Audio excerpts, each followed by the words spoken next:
20 March రోజు పరిగి టౌన్లో బంటు శ్రీనివాస్ అని 28 సంవత్సరాల వ్యక్తి యాసీన్ ఫస్ట్ ఎయిడ్ సెంటర్లో చనిపోవడంతో 21 తారీఖున న్యూస్ పేపర్లలో వార్తలు వచ్చినందున 22 మార్చ్ రోజు మేము మా బృందం పరిగి టౌన్లో ఈ యాసీన్ ఫస్ట్ ఎయిడ్ సెంటర్లో పోయి విచారించి తనిఖీ చేసి వాళ్లకు సీజర్ నోటీస్ ఇచ్చి సీజ్ చేయడం జరిగింది.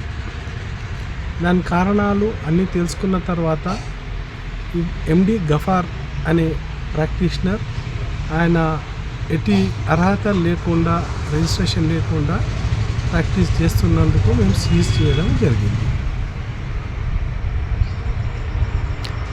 సీజ్ అయినాక కూడా ఇంటెన్కల మళ్ళీ ప్రాక్టీస్ చేయడం జరిగింది. అట్టి విషయంలో కూడా మాకు తెలిసిన తర్వాత వెంటనే ఇమీడియట్లీ ఆయనకు ఫోన్ చేసి హెచ్చరించడం జరిగింది. ఆయన అప్పుడే ఉపసంహరించినట్టు కూడా మాకు తెలిసింది.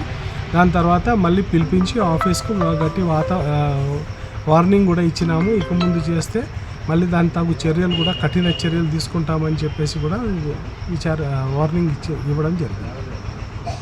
Okay, thank you.